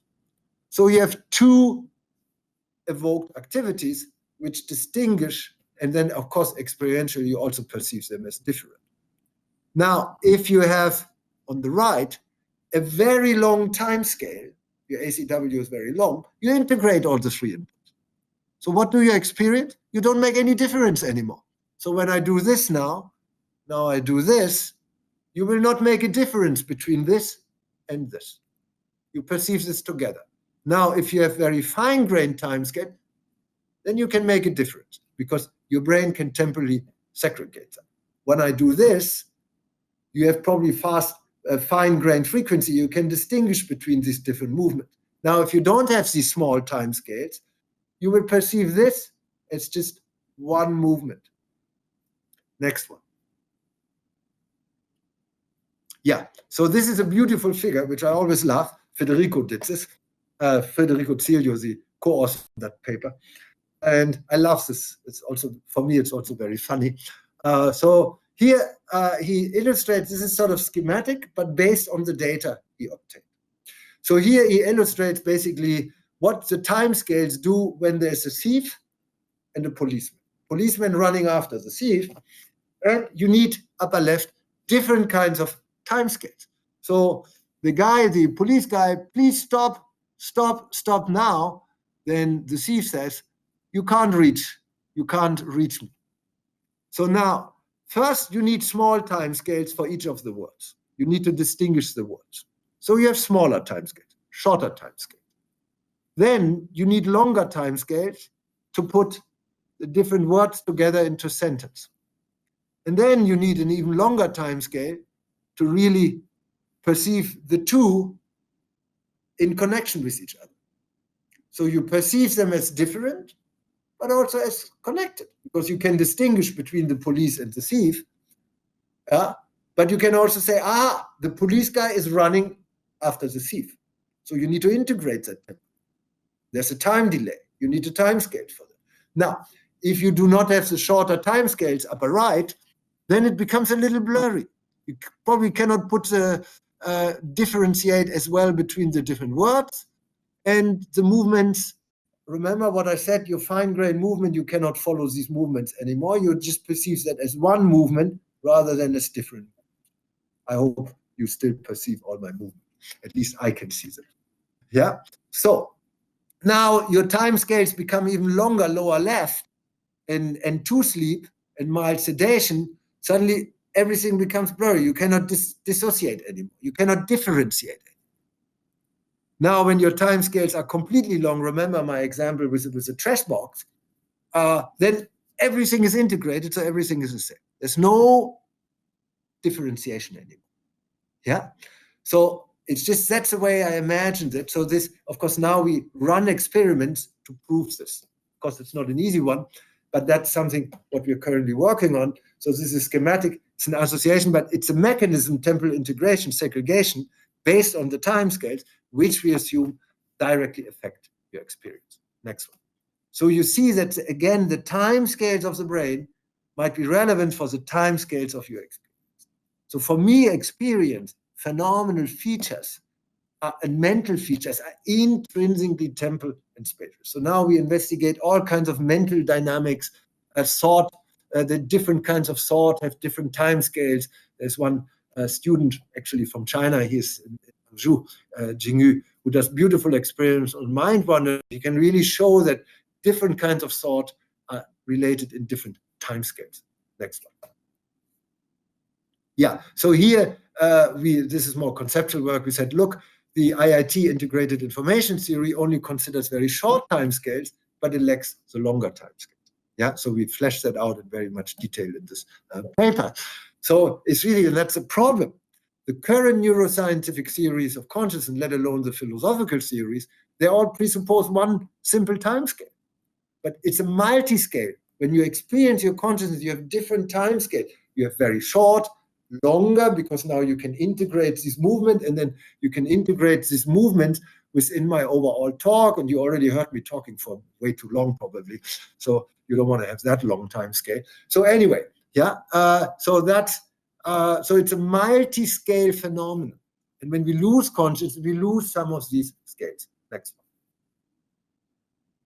Yeah, that's a very interesting part of it. Time scales are key for consciousness, and you can go beyond human. Remember, the Thomas Nagel, what is it like to be a bat? Basically, it's a temporal argument. He said, we do not have the time scales for ultrasonic waves, but the bat has those time scales. So the bat's experience of the world is very different from our experience because it has time scales which we don't have. On the other hand, there might be a certain overlap in the time. Next one. So here, why are these time scales so important? Because we assume, this is from a paper 2021, you see upper left, but really it's a stochastic matching. The time scales of your environment are the degree to which you can match your own time scales with the time scales of environment, that shapes your alignment, and that shapes your consciousness. As I said, when you do not have the faster time scales for following these movements of mine, you will say, you perceive this only like this. You just say, what on earth is Northoff talking about? You don't understand the meaning, because I said here, yeah, fast frequency. He's talking fast frequency, but then he does this. What is this? That, for instance, probably happens in schizophrenia. Yeah, so it's a matching. The time, the surface time scales of her or his brain matches with the time scales of the waves. And that makes possible alignment. Yeah, that's why I think it's a stochastic matching of environmental and neural time scale. Next one. Yeah, I think already clear. Next one. Yeah, so here it's a schematic thing where we say, okay, it's a schematic, it's not based on data, but the different species with different kinds of brain have different types of time scales. And that's in part supported. I'm trying to get across species studies with mice, monkeys, and humans with the same visual input. I tried to do that since 10 years, didn't work out so far. I would love to do this because then you can really probe it. You present the same time scales in the input to different species where you know that they have different time scales in their brain. Let's see how their reaction, their perceptual reaction changes. Next one. Yeah, this is an interesting, this we had in the TICS paper. There's a very interesting thing here. So let's say imagine a robot, because this is really relevant for artificial agents. The problem with artificial intelligence is that they don't have time scales. They have only 1 or 2 time scales built into their robot, or at least not explicitly. So the idea is here that maybe learning from the brain, you need to include different time scales. So look at the lower one. So for instance, you play music. Music has different time scales, fast and slow, long and short. So now, if you build a robot which has only the faster time scales, but not the slower one, the robot will dance too fast. And we tried it. This is based on data. Then if the robot has only a slow time scale, but not the faster one, it will dance too slow. That, for instance, happened in depression. People with serious depression who come to me as a psychiatrist suffer from, they have a shift towards the longer time scale. So they're way too slow in their brain and in their mental activity. So they also dance too slow. They always lag behind. Now, if you have a repertoire of different timescales lower right, then you have the highest probability of matching optimally the different timescales of the music and to dance in the rhythm, and also follow the changes. So timescales are key here.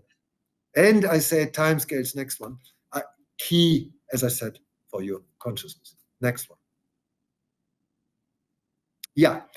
Now, last couple of slides, and then I'm finished. So now you say, why is that relevant for the world-brain relation? Can you explain that a little bit more? Temporal spatial alignment. And next one. I inserted a couple of slides from a paper which is just accepted and will be soon on our website. There's already preprint available here. So here, what we try to do here is get a little bit better, and we provide a lot of empirical data, which of course I cannot go into detail now, for temporal spatial alignment. And what we say is the temporal spatial alignment has 3 different kinds of time scales. So it's a very long time scale, that's sort of your background layer. So this is a very low frequency, high amplitude time scale. That's the number one. That's always in the background. Yeah. So that basically connects us, and you will see in the next slide, I will provide some data for that. Then you have sort of an intermediate layer where you have intermediate time scales, and then you have a foreground layer with high frequency like this. So you perceive me, you have a continuous background. I'm relatively steady here with a long time scales are always the same. My face, my head sort of more or less remains in the same position with very slow changes on your screen, unless you have turned me off and only listen to me in the background. So that basically provides a relatively stable, slow frequency background. And when I do this is a fast frequency foreground. So that, yeah, next one. And I will show you that these different layers sort of recruit different, slightly different neuronal measures and mechanisms. Next one. So here we look upper left. I don't want to go into detail. What we did here, let the time scales of your brain highly correlate with the time scales of other people. So it's what is called intersubjective correlation for the experts. And you can really see that the topographic organization and the short and longer time scales of your brain correlate probably to a large extent with the time scales in my brain. So there's a certain commonly shared, you see now the lower right, the green ring. Philip Clark did these beautiful figures. I could not do this, so he's the author of this paper with me. He did these beautiful figures. You see that the intersubject correlation provides a certain shared time scales also. So you and I can understand, because we have already this shared time scales in our brain, even if we are in the resting state. So our brains are much more similar than you would, or maybe than you would like it to be with my brain, for instance. Yeah. So you have this intersubjectively shared time scales, very important. And then you can go to faster frequencies, and then you go into the inner ring. You look. So it's like you move, you always have this larger time scales, this larger crystal ball in the background. And from that, you move to a smaller crystal ball, meaning a shorter time scale where you can align, let's say, with my hand movement. Next one. That's your background layer. Next one. And then we have, of course, as I said, the foreground layer. And that's, you can measure that, for instance, what here upper left, what is called the inter-trial phase coherence. So how much your phase onsets in your brain, your timing, associates with the timing of my hand movement. And I'm sure if I do it like this, you will have the similar rhythm in your brain. If I do this, I'm sure it can be shown you have similar rhythms in your brain. So basically, you see what I try to show here is, oops, these slides somehow come together here. Okay, something was wrong. It's okay. Maybe next one. Yeah, okay, this is better. So here, basically summarizing. So what I wanted to point out here, and I showed it a little bit earlier, that your brain's rhythm and timing aligns to the timing of the world. It's not the other way around. And conceptually, that's why I speak of a world world-brain relationship, because the brain integrates, embeds, nests, or whatever you want to say, aligns to the time scales of the world.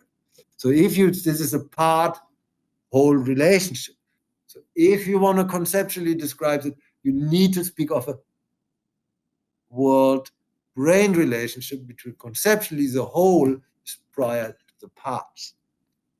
That's why I speak of a world-brain relationship, and I think this can be really supported empirically through these kind of mechanisms of alignment on these 3 different time scales of the alignment, what we show here. And that is key for consciousness, as I indicated in the earlier example. And we're conducting actually a lot of empirical studies now where we link how the input structure of the brain's activities, temporal dynamic, is related to the input dynamic, and how that shapes your perception of consciousness. Yeah. So consciousness is not in your brain. Consciousness is not in your body. So both brain-based and embodied approach, I think, really get that wrong. There is no representation of the world in either brain. I think the representation concept is really ill-guided. Yeah, it's only possible. I'm closing in a second. It's really ill-guided, but it's an alignment, and it is the degree to which you match and align with your environmental context. Next one, that shapes your consciousness. Conclusion, very short. I hope I could show you some of the ideas on the philosophical side, world-brain problem, from a currency which you can use in ontological ways, in neurophenomenal ways, and empirical ways. So it's a broader use of the concept. I hope that I showed you that some basic dynamic and topographic features are key for connecting brain and consciousness. Next one. Next one. So that I hope I could close you, that I sort of close, next one, close some of the gap, pointed out the TTC, what I call spatial temporal neuroscience, and there we are at the end of the talk. Thank you very much.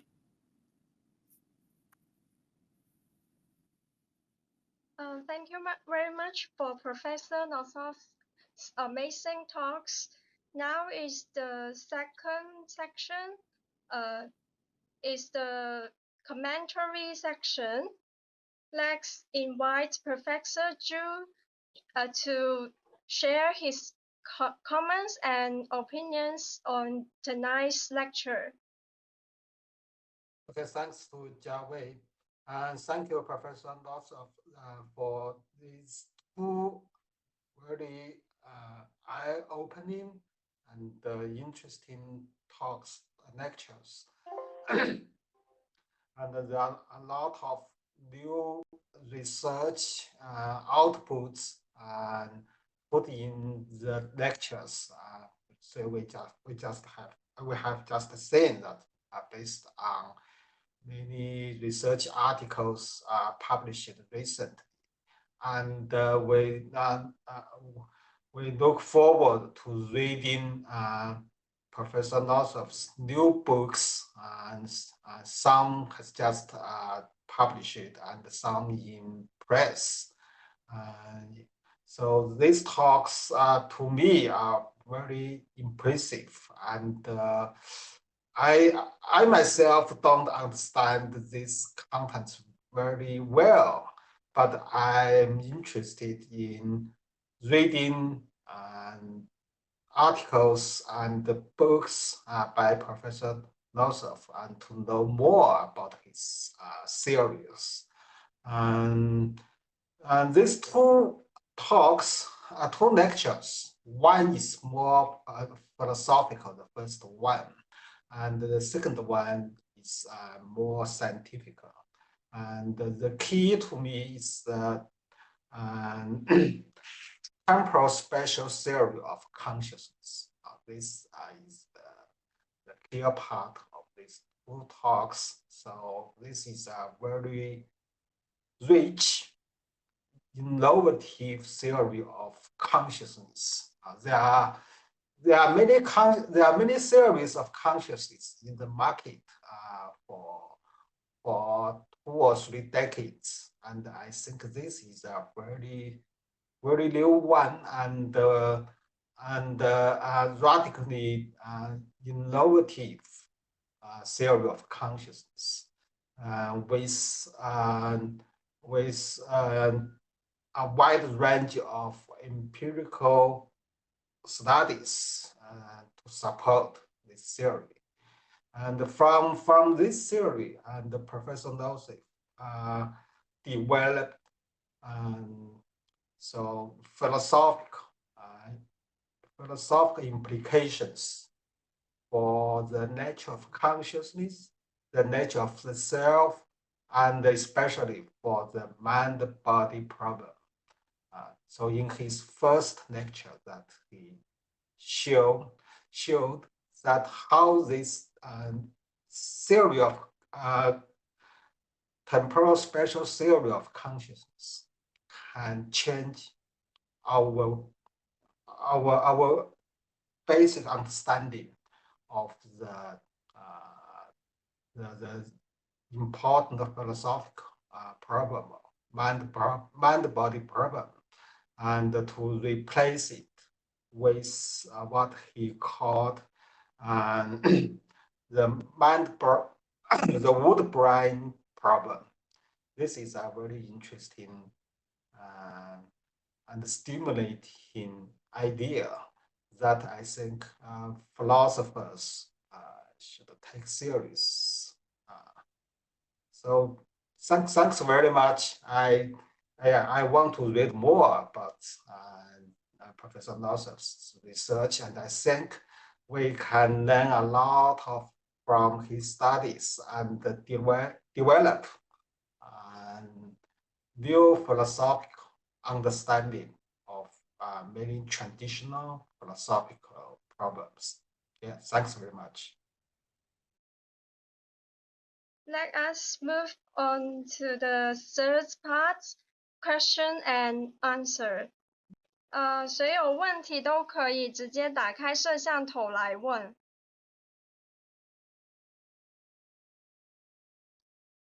Maybe I can ask the first question. For connection, like embedded connection, extended connection, inactive connection, in cognitive science also emphasize that we need to understand our minds beyond the brain. We have to focus on not only the brain, but the relationship between the brain and the environment. Professor Northoff, can you introduce more details, more about the key difference between your theories and the extended connection?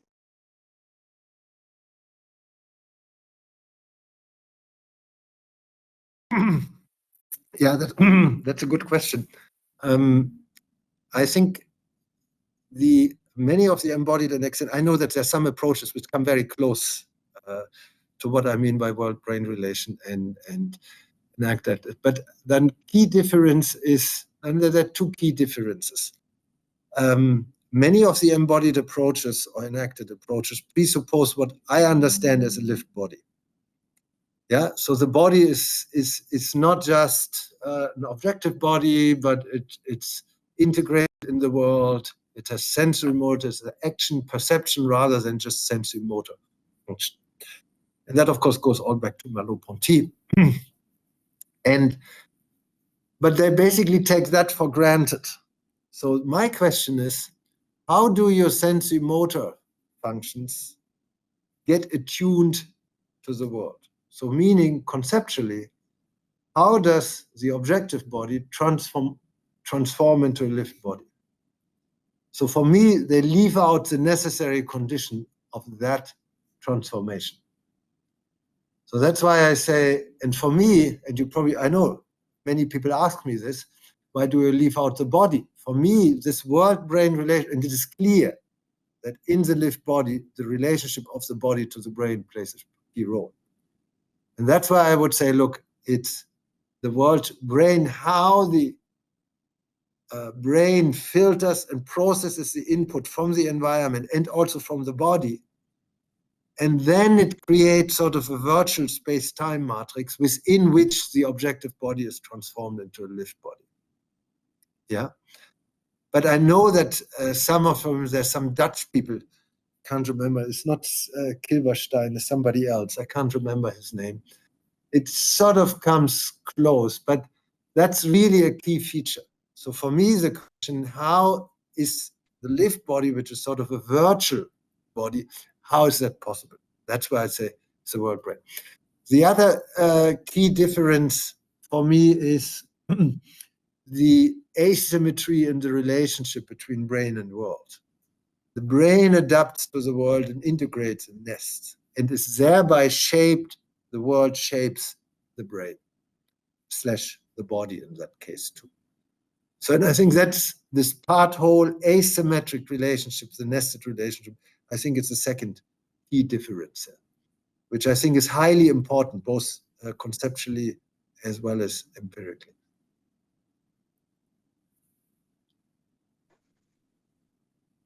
And last thing, of course, the third different features, and then I close my argument, is the kind of ontology.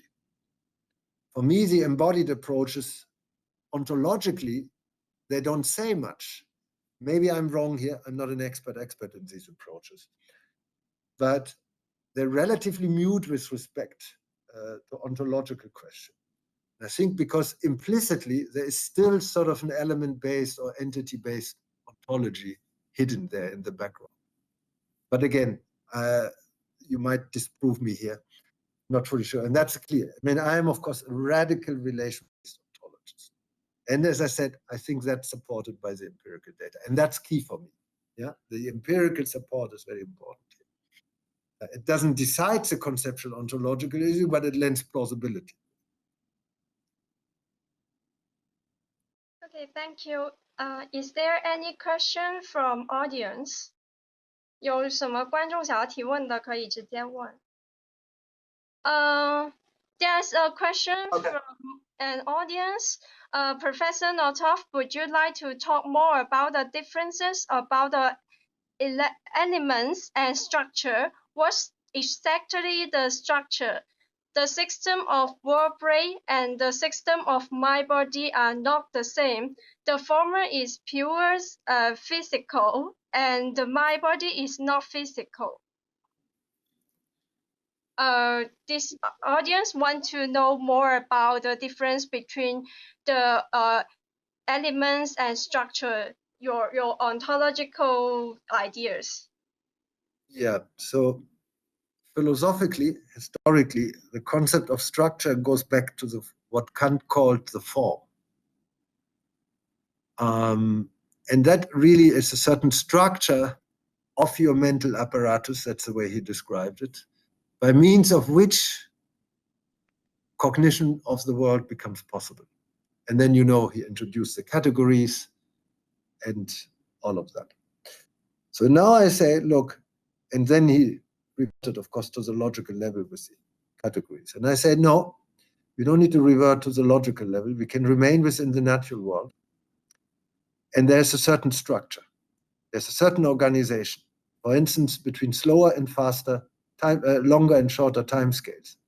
The shorter time scales are nested within the longer ones. Go to the seaside, the Pacific. You will see a lot of smaller waves embedded, nested within the bigger waves. That's a certain structure. There's a certain organization.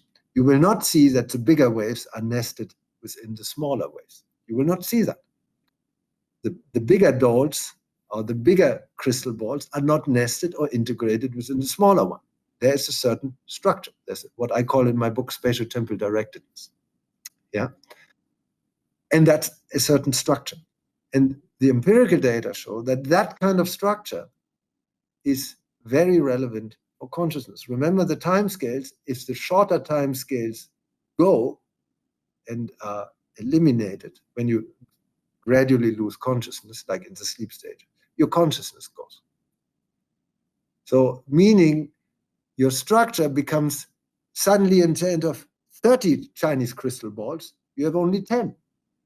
So your structure becomes more sparse and less organized, more random, and less, there's less structure. And when you lose consciousness completely, that structure is gone. You can literally see that. I didn't show those data. You can literally see it. For instance, then there's no, a typical example is, go again to the Pacific. You see the big waves. They're very powerful. The big waves, you're really afraid that they smash you back to the beach. In the smaller waves, you're not afraid at all. Why? Because your big waves have a lot of power. Your small waves do not have power. That's pure dynamic. It's a dynamic principle from physics. Same in the brain. Your very slow time scales are very powerful. Depression, where your slow time scales, your longer time scales take over, and you have less, slightly less faster time, is a shift to slower times, and your thoughts are so powerful that you cannot escape. So it's a damn dynamic phenomenon, like in physical features of the world, and you see this in the brain and then also in the mental features. That's what I mean by structure. Yeah. So it's not just one single frequency or one single time scale. It's how the time scales are related with each other. That determines your phenomenal experience, the structure of the phenomenal experience. This, I come philosophically for you as a background, I come from phenomenology. I grew up with Husserl, the structure of consciousness. That's where I'm coming. Yeah, and now I say it's a spatial temporal structure that is shared by neuronal and phenomenal feature, and ultimately also by the word /ontology. Yeah, so conceptually it goes back to the old concept of form, it goes back to Kant, and even further down to Aristotle. Yeah, but I put it in a different context and provide some flesh to the bones for more details. For instance, by the nestedness, by the directedness from longer to faster part-whole relationships. Thank you. Is there another audience? Oh, okay, April. Hi, I have a question from a student point of view. Can you hear me clearly? 是主持人能听到我在说什么吗？可以。 Okay, so I'm a student whose major is in computer science, and after I have learned a little bit about this topic, I find I'm highly interested in this topic, but I don't know if our professor has have some recommendations for students like me who don't know much about this topic but very interested in this topic. So what books or courses or what material things do you recommend that I should know more about? And I think this topic maybe have has a lot of things in it, like cross subjects, like human society, like maybe physics, maybe psychology, philosophical topics. So I don't know which road or which routes can I choose to have some entry sense about this topic. So what do our professors recommend? And thanks for all your time. Okay. Yeah, good question. So first, you'd be surprised, but I work together a lot with computer science people. There are actually some computer science people in my group. And I didn't mention that we do a lot of neural network computer simulations, mathematical modeling, combine that with the imaging data. So I have a very open door for computer scientists. It really depends on which direction you want to go. You want to link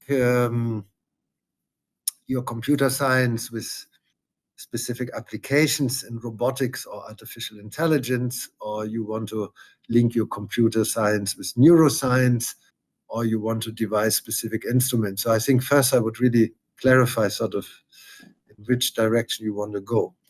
If you are interested in the mental side of things / the mind, then I definitely think, of course, obviously it would make sense to converge the computer science with some, let's say, computational network modeling and some brain imaging. That's what we are doing. We converge the brain imaging data with mathematical neural artificial network models and computational modeling. So we do that more and more. And that's key.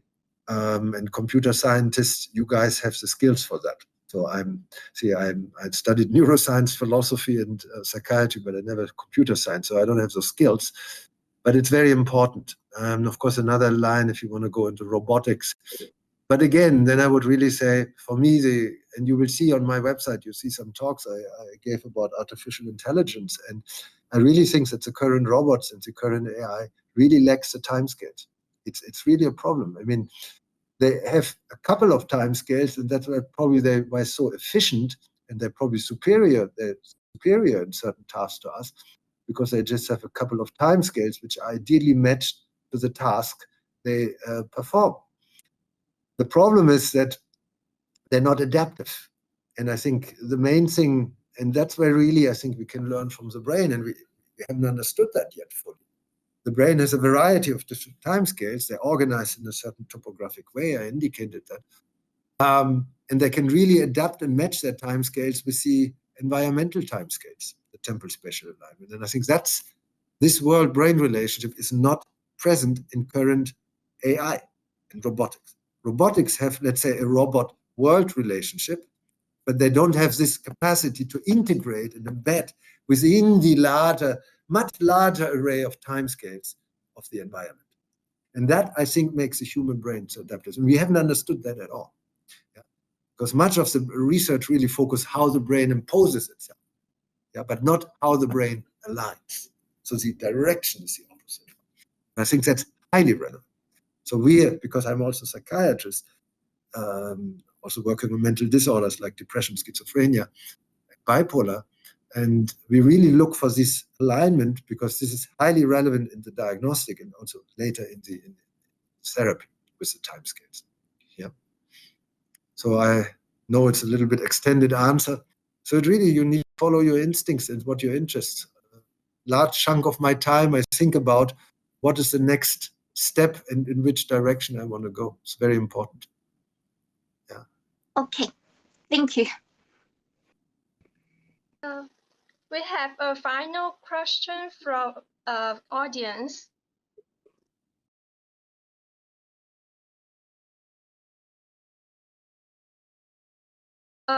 观众还有什么问题要提问的，可以再问一个问题。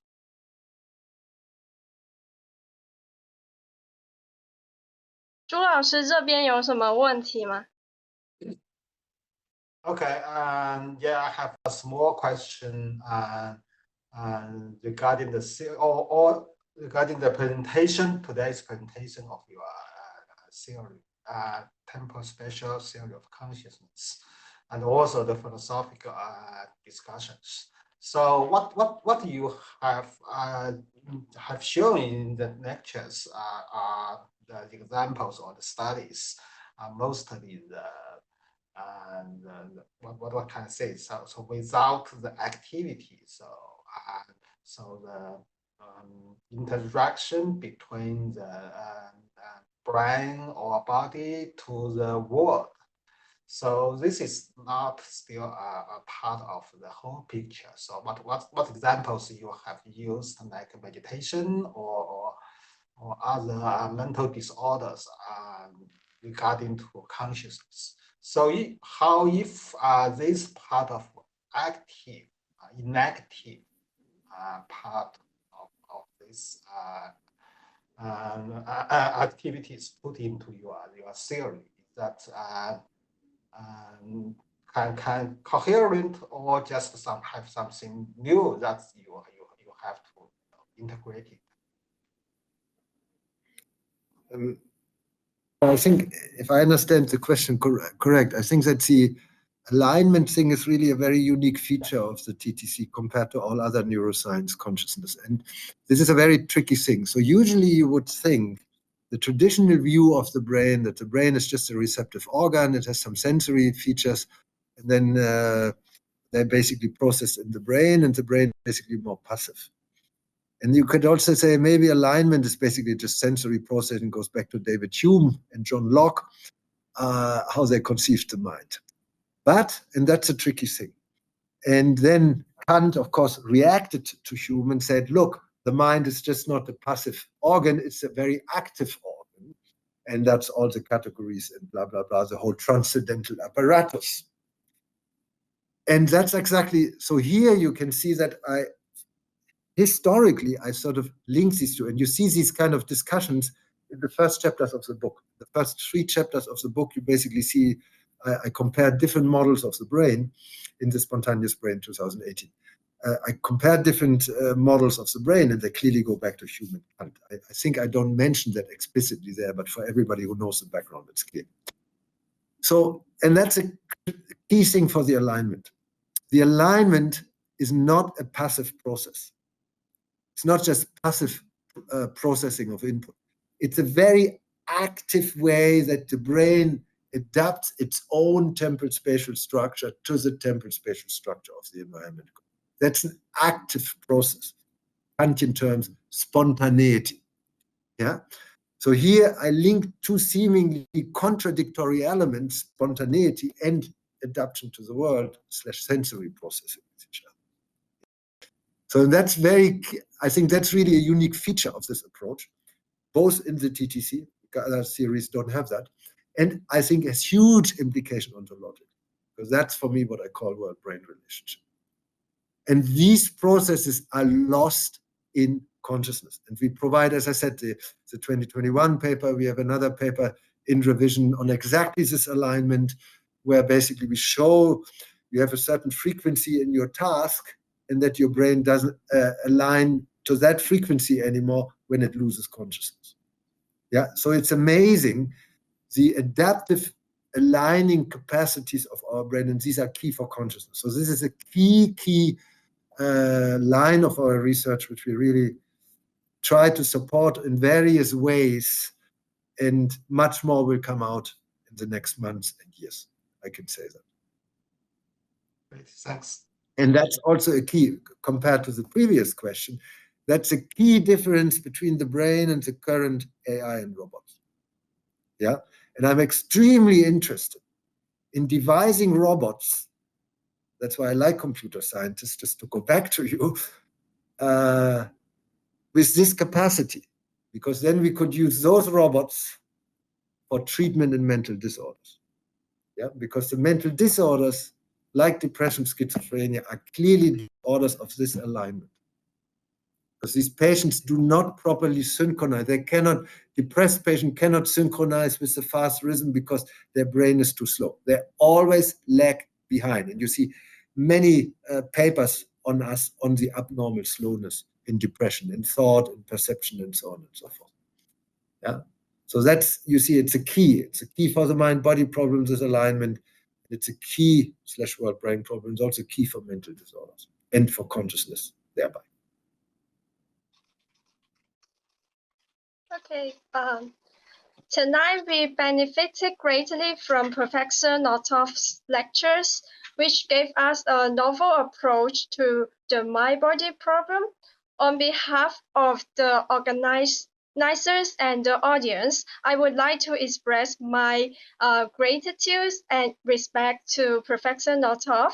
I would also like to thank all of you for your participation and support. I hope that today's lectures will stimulate your interest and curiosity in this important topic. Thank you all, guys, and good night. Thank you. Thank you very much. Thank you, Professor Northoff. Thank you. Thank you. Very inspiring. Dinner. Okay, Very thank you. informative. Yeah.